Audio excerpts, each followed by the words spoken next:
is really who you are. 'Cause you can do it. You can do it. Live life and be free. Ah, you can do it. You can do it. Be all that you can be. Let's go. Thoughts that you're not thinking are where your future lies, yeah. So choose your thoughts, believing, and they're going to materialize. You know why? 'Cause you can do it. You can do it. Live life and be free. Ah, you can do it. You can do it. Be all that you can be. I'm going to tell you something, Susanna. Think about what can be done instead of what has been. The universe is calling us to live out every dream. Begin today to change your life. Change your life with thoughts. Thoughts of who you really are. Begin it now. You know what, Jesus, Susanna, John? Because you can do it. Can we? You can absolutely do it. We can all do it. Oh, very, very inspiring. We can all do it. We can do it. All right. Well, thank you. Thank you. I just wanted Michelle to start the show with a lot of energy, and she definitely did, didn't she? did. Oh, God. I just Got you feel on like... your toes. Yeah. I feel like kissing you. Can I kiss you? Oh, absolutely. Oh, come here, Please, sweetheart. please, please. Oh. Mwah. So good to see you, Michelle. Great to see too, you. John. Good. Come here. Can I have Do I get a kiss too? Yes, of course you can. Okay. And you guys know, obviously, Susanita. Yes. Yes. Beautiful, and, And I have the incredible pleasure You of... didn't ask if you could kiss Susanna. Oh, he did it for me. come on, guys, come on. John, come here. I get one too. Don't be shy. Okay. Oh, Mwah. Thank you. Other cheek. another one? Okay, that's a lot of love there. Thanks. Isn't that what love is about? Yes, Love, it is. You know, love and kisses and hugs. Well, I think as spirits we decide to have a physical experience so that we can have more hugs and kisses. Oh, there's nothing better. There you go. There's just no time for anything else. No, there is And not. every time I go to tea at someone's house, they always ask me to, just sing a song out of the blue. It's very normal. Yeah, normal that's what thing we to do do. in our living room Yeah, on a absolutely. daily basis. Yeah. Invite wonderful people. Well, for your cat, especially. Before I what? Your cat likes to hear the music. Chester. Chester. Our See, I cat. met Chester. The flea molester, who I call. Because he infested the house with fleas. But on another note... Well, don't bring the dirty to the show, baby. I have the incredible pleasure Tell me, sweetie. of welcoming Michelle Blood to our fabulous show that we so much enjoy doing, Absolutely. who is a wonderful creator of a psychological concept called musivation, which you just heard a little bit about. Yeah, musivation. So what is musivation? I'll tell you. Tell me. Just a little tidbit about Yeah, it, and she's- hopefully Michelle will be able to actually expand on it. Okay. But it's a tool to help people change their consciousness from negativity to positivity through the use of positive pop music. And actually, those CDs are available in 54 different countries worldwide. So actually, we have access to them. And you've actually also shared the stage with Dr. Deepak Chopra, Dr. Wayne Dyer, which is also a favorite. His books are a favorite of mine as well as Deepak's. And Bob Proctor. Yes.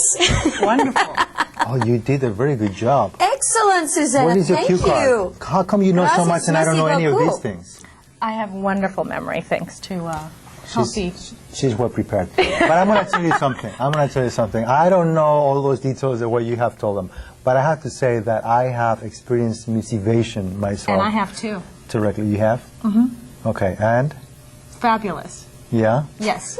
This is the thing. Is like, why don't you just tell us, Michelle? Because, obviously musivation, which is this kind of concept of mixing music and motivation is something that you've created, but why don't you just tell us what was the inspiring moment that helped you create this concept? Good question, Jesus, Mr. Beautiful. I'm good. You're good, aren't you? I'm good. I have been a professional singer since I was 6. Mm-hmm. And I'm going to make a very long story very, very short, so we can have a lot of fun here today. And what happened was I had a near-fatal car accident and in 1989 on my way home from a gig, because I've been a rock singer all my life. And I was told I may never walk again, and if I did, I'd have physical limitations because my back was fractured, my hip bone was cracked down, my pelvis was completely smashed. All the bone from the pelvis, just to make you really enjoy your tea, all went into my bladder, and they had to have long, long operations. One of them was 17.5 hours. And everyone was sending me all of this stuff to help me with my healing, a lot of fans and friends and family. And I thought it was all a load of bollocks back then. You know, healing the body, particularly when you're on these heavy painkillers. They give you pethidine drips and all this stuff. You're out of your mind, in pain as well as fear and all the rest of it. So what happened was, to make a long story short, I had a spiritual epiphany. And what I mean by that is everything came alive within me when I heard one of the tapes they made me listen to, because I hated it. I couldn't move my body, and I was on a steel-plated bed because of my back being fractured as well. And they put these tapes on, and I hated them doing that. But I'm telling you what, sometimes it is good to force something good on somebody. And Earl Nightingale was speaking from the book Think and Grow Rich, a condensed version. And when he said thoughts are things, you create your reality through your thinking. And affirmations help you change your reality, or what they called then was, auto-suggestion. So I wanted everyone to go out there and get me auto-suggestion. What is it? But then I found out it doesn't go into your subconscious mind where you need it to be, and that's why people give up on so-called positive thinking. Because if your conscious mind says, I'm not wealthy, I'm not healed, I can't do it, well, it rejects it before it can go into the subconscious mind. Neuroscientists now have proven that this is how it works. But with music, you can't get a song out of your head even if you want to. That's why advertising agencies spend billions of dollars a year on either buying the rights to use a very well-known pop song or making up jingles. So I said, oh, go out and get me jingles with affirmations, but there weren't any. No. So, except for Indian chanting, but that's no good because I don't understand the Indian language. So that's how I started doing affirmations to pop music, because I was already a singer and songwriter, because the right hemisphere of the brain is the melody and the music. The left hemisphere is the lyrics. So you have a whole brain experience. It goes immediately, proven, immediately into your subconscious mind. Whereas if you want to get an affirmation into your subconscious mind with just saying it, it could take up to 30 days. So it's immediately in there. So if you hear a song, it's very cool. If you hear a song you can remember from whenever it was your first kiss, it triggers emotions, everything, and that's why it's such a powerful tool, and because it's fun. And I don't think we have to go through transformation and have pain and all this therapy of learning all the bad person we were. I think that's a load of rubbish. I think we can have fun and be healed. You know, and that's actually the part that I just so much love about you and who you are as a person, that everything you do is fun. And, you know, we look at you and it's just fun, and you're so full of energy. And, Susana and I actually, had an interesting experience. We were caught on traffic, and we were so stressed on the 405. You remember? Yes. And, we put one of your songs, and it's like it just lifts your spirit immediately. And we also did something, because you actually have this meditation program, and we're going to talk to John about meditation a little bit, but it's with laughter from children. Right. And we also put that tape, and you remember how... it's contagious. How contagious it was, and how much fun here on the 405 with, people know that it's the worst freeway in all Southern California, bumper to bumper, and all of a sudden we went from being totally stressed to being in a place of having so much fun, and cars were looking at us, and we were like, ha ha ha ha, and so what's going on with these guys, but I also want to make sure that we introduce John. John is, why don't you just tell us how you met Michelle, and a little bit about what is it that you do, John? Well, we basically met at a seminar, a yoga seminar, and from there we just kept working together, and I got involved in some of the web work with Musivation, created both sites, and it's been about 3-4 years since. Great. And you, I understand, are someone that... Sorry. That was pretty good. Yes. He's a little soundbiter, isn't he? Short and sweet. I thought I was short and sweet. Like when we ask Michelle, it's all this energy, but there's some beauty to that. But speaking specifically about meditation, I mean, is laughter meditation something that was part of one of your gifts to Michelle, or what is it that you do? Transcendental meditation? What type of meditation do you practice? I would say to just define meditation, what it really is you're not thinking. You know, that's basically what you're trying to accomplish. Is you don't want to have any thoughts. So when you can meditate for 5 minutes, you can meditate for an hour. If you're in traffic, you can meditate and not think. But the trouble with trying not to think is that you're fighting your thoughts. So the best thing to do is to refocus on something else, which of a higher vibration, because your own thoughts might be negative, and that's giving you trouble. So focus on music, you know, pleasant thoughts to raise your vibration. The ultimate vibration would be no thoughts, which gives you a lot of energy. So do you call it? Is it a specific type though? Didn't you study like tantric? I would say a combination of different. Yeah. You know, it originated with tantra. You know, different fields. It's just, I think everything has an essence, and a lot of practices have this essence of just not thinking, just stopping your thoughts. However you accomplish that, it's up to you. It's just different traditions have different practices, but ultimately you want to achieve the same thing. Is you want to have no thoughts to merge with eternity. That's basically the goal. Until then, you gotta refocus your mind on something pleasant. Yeah. There's this beautiful saying that I like, which is silence is the voice of God. And how important it is to go to that place, that gap between thinking and thinking, where you can find that inner peace and that connection with, you know, with universe, with God, with the higher spirit. Thank you, John.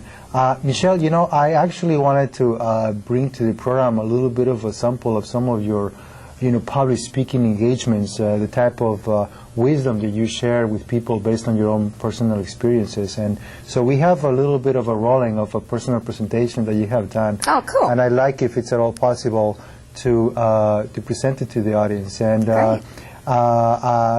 would you like to set it up a little bit for us, this particular presentation? Yeah, this particular presentation was to, because I'm an entertainer, entertainers are close to my heart because of the fact that it's really, really challenging to be in the entertainment industry, because a lot of the times, even if your own family are, it's hard because they don't want you to do it because they really know it's hard. But if they don't understand the industry, it's really, really challenging because they want you to be a doctor or a lawyer or something else. They don't want you to go into this so-called risky, terrible business of entertainment. So this particular seminar was to a group of actors to help them understand how they can help themselves have a goal, how to feel irresistible but not in an ego way, how to stay focused, and how to be responsible for their outcome in their life and stop blaming other people, because also people in this entertainment industry are the first people to judge others and say, I'm better than them, how come they've got what I haven't got? So it was really important for me to get all of that balance. So that was basically in Hollywood. Well, then let's watch a little bit of this presentation with Michelle Black.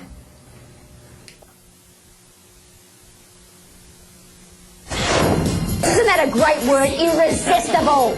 Isn't it great? You're irresistible to your success. Say it again. I am irresistible to my success. Doesn't that feel good? Say yes or yes. Yes. Your belief systems are the only thing that are holding you back from success. It's not talent, it's not money, it's nothing else. Once you learn how to shift those belief systems, that is when your life will change. It really is as simple as that.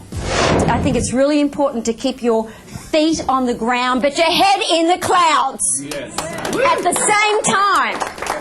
And it's really important to learn both the metaphysics and the physical, because everything works together. Because all it's about is having the money so you can keep doing your purpose. Isn't it? That's all it's about. So we're going to learn how to be a magnet to money and so many things today. It's really, really exciting.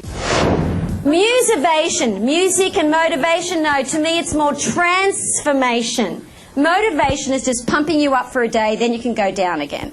Transforming yourself is transforming you. Your mind is transformed. You are new. You are new. You are new. Nothing in the past is a precedent for your future. Nothing that you have ever experienced that's negative in relationships or career or anything is a precedent to your future once you've changed your belief system. That's so exciting. I really like that, the transformation. Yeah, because motivation, I've seen a lot of people over the years, and, you know, it's great to get your enthusiasm up and feel great, but, you know, where there's an up, there's a down. And I really don't want people to be in denial of the challenges that come up in life.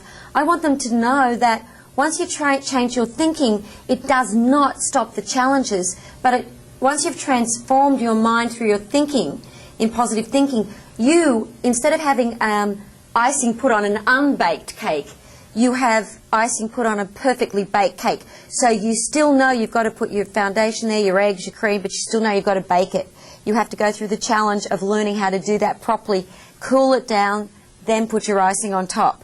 And that is how life is. And I do not think it's good for people to go to a motivational seminar, so to speak, if they're not given tools and they're told it's all going to be easy. Because that is not life. We didn't choose to come on this planet for it to be easy. We came here to come from love and to be true spiritual warriors and to be transformed. So then we can go back to Daddy or Mummy or whoever you choose to call God and say, I did my best and I really went for it and they hated me sometimes, but it was cool. You know? You don't want to make everybody happy all the time, because if you're doing that, you're not on the path. You know, you've got to just go for your dreams. And thank you, but that's a good question. Transforming. That's why you guys are about transformational love, because what a great word, transformational. What does that mean to you? Oh, it means a lot. It means a lot. You were mentioning about how transforming makes you new, and that's one of the things that Susana and I, do our best to practice on a daily basis, discovering each other as new people every single morning, and not having all that past holding us back from this new love and this new possibility of falling in love on a daily basis. That cool? Yeah. You know what I thought when I came to your place? It just made me melt. I loved it. When you were leaving to drive off in your car, and Jesus said, "Goodbye, my beloved." I was like, oh, that's so beautiful. Yeah. Another thing I was going to talk about as far as transformational love, with the way that you are, it's when people, I don't think people understand, they think it's all about the physical. When you're talking about the romantic love you have, it is, and then people talk about chemistry, it's vibration attracting like-minded vibration. And so all of the accumulation of what you've done to transform yourself into the beautiful being that you are. When I first met Jesus on a TV show, when he walked in, because I'm so sensitive to vibration. I know John's even more sensitive than I am, but I'm very sensitive. I could pick up on it immediately. There were no blocks. He was very intelligent and he wasn't going to let negativity come in, but he was open-hearted and minded, and I could pick that up immediately, and immediately knew that he was a very spiritually aware person. And we connected immediately and started talking about deep metaphysics immediately. And that was how it was when I first met John. He's so deep, and to the outside world, he's an introvert, but I've spoken about energy before. When I work with 𝗙𝗢𝗥𝗡, he's very quiet when you go out to dinner. Doesn't talk unless spoken to. And he's quiet when he speaks, too, on stage. And Wayne Dyer's a little bit in between, and then Stuart Wilde is crazy. High energy. High energy, though, has nothing to do with your physical personality of energy. This man has got extreme high energy, but he's very quiet. Deepak Chopra has very high energy, but he's very quiet. So I think that's another good thing to remember with energy and oscillation and personality. You are attracted to the energy, not the personality, really, of the person. I don't know where that was going, but anyway. I love that. I love that. And, it brings us to to what we're calling the subtext or the subject of this show, which is love and empowerment. And, talking about love, do you feel love is a choice? Do you feel, and, maybe John is someone that can also enlighten me about this. Do you feel love is a surrender? Sometimes I speak about love as I surrender to love. And or love is one of those things that just happen. That is more of an impulse. That is more part of of our. I don't know. I talk about love in different ways, and I think that is one of those things that is debatable. But I'd like to hear what is your take on that. Well, I think there might be different types in different attractions to people, and I think, but the ultimate might be when you get past the beginning, more of the deeper meaning would be is when you're seeing beyond yourself. I think it's like a higher awareness when you hurt someone, you're really kind of hurting yourself. So you really don't want to hurt someone else. And I think you're realizing that you're all connected. So it's really like a higher awareness, and it allows me to be more patient, be more giving, because I think it seems like we're all going to die anyway. So between now and death, why not give some things instead of take? So I think love ultimately takes a little bit of willpower to raise the awareness, and I think that's how I feel it sometimes is, when I don't want to give but I give anyway. More towards a selfless kind of love. Well, thank you. As you were talking, there's some concept that came to me, which is, love is what is not of the ego. Yes. There's two main natures: the energy of love, the energy of fear, and fear is ego-based, whereas love is so much spirit-based. Yeah. So it's what connects us with the spirit in so many ways, that practice of love. Michelle, I wanted to bring this thing for you because how I, basically express love and how I explore love is through filmmaking, as you know. Oh, yes. And aside from this beautiful relating that I have with my beloved Susana, and this program and so many other things. But I have this film that is called No Turning Back, and it's a film that I don't think John has seen. And I just want you guys to take a look at this glimpse of No Turning Back. And so if my wonderful technicians are ready at the booth, we're going to roll a little glimpse Of my favorite film. Of your favorite film of all times that is called No Turning Back, in which I was involved in the writing, directing, producing, starring, etc.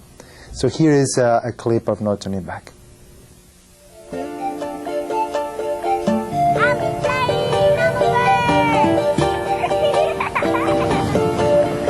He came to America in search of hope. So dreams, my princess. They were living the American dream. Don't go too far, honey. But when tragedy strikes, Venus! Oh my God!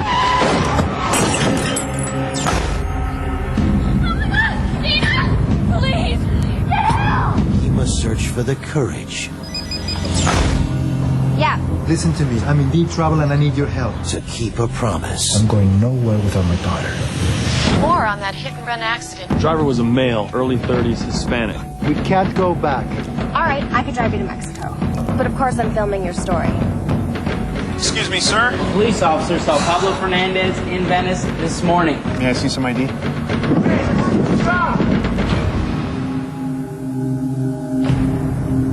Pablo, what would you say to the parents? If I were them, I wouldn't care about what I had to say. I would just kill the criminal.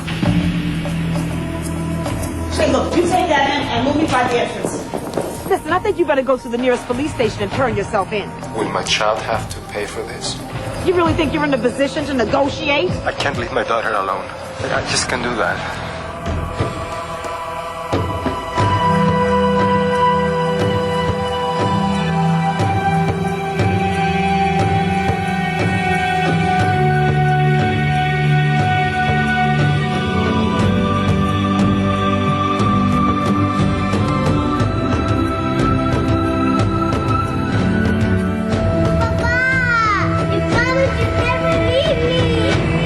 No turning back.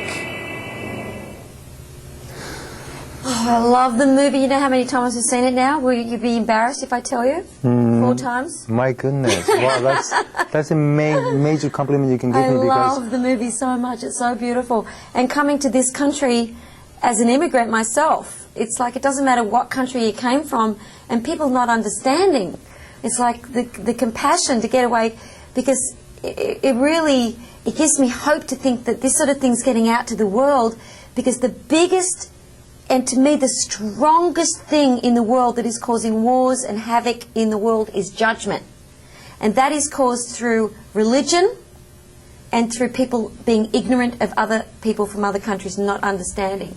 And when we can get rid of judgment, we can have compassion and then everyone can come from love, because you cannot love and judge in the same time. It's impossible. Absolutely. And as a matter of fact, thank you so much. Bravo for doing this film. I'm just, oh. Thank you. And you were mentioning about transformational love, and I am working on a book that deals with transformational love. Yay. And the basis of it is precisely of let go of our judgment, let go of our righteousness. If in fact we want to, get along, if in fact we want to become united, there is no other way around. So it talks about that. And I have to say that it's very much inspired by this love that I share with Susana. And the movie actually is a movie about love. It's the unconditional love of a father for his daughter. So I think that's what has made the film so popular and so well received, And I think another beautiful benefit of this movie is precisely that you get the perspective from all points of view. You really which broadens you and really gives you that compassion, understanding of everyone involved, which I don't think a lot of films do. Yeah, today. I don't think everybody understands that level of love until they've actually gone through it. I mean, if you haven't experienced having a child, if someone can imagine what that would be like if there's no one, that there's no one else to look after her unless you're there. There's no aunt off in some different, and it's like, you can see totally why he made that choice. I'm not going to spoil the movie because I want everyone to see it, not spoil what happens, because there's so many talking about different things of love, and John was talking about love, and there's so many different types of love, but love itself is the strong vibration. There's romantic love, but it's all perfect love. But I think the hardest love to really come from non-judgment and everything is romantic love. Now you guys have got this romantic love. How do you do it? Because honestly, this is where you can love someone as just your friend forever, and it's like the closer people are with romantic love, as soon as, and I'm not being crass, but as soon as they seem to have swapped bodily fluid, so to speak, made love together, whatever, there seems to be the biggest challenge. Well, Michelle, I have to tell you, they are cutting our show, so I'm going to tell you very briefly, very, very briefly. It's all about two things: non-judgment, getting to know the other side, and communication. And so what about if we listen as we close down a little bit of that theme that you have written, that is communication, and then I explain to you, outside of the program, a little bit about the secrets about this beautiful romantic love. Huh? How about that? Thanks, Jesus. This is communication playing out? Yes, it's communication, Well, actually...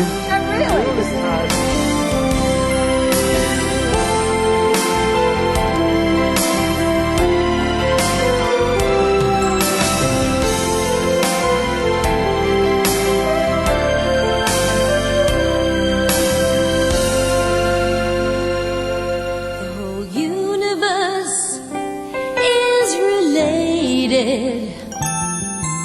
We're all in the same family. Vibration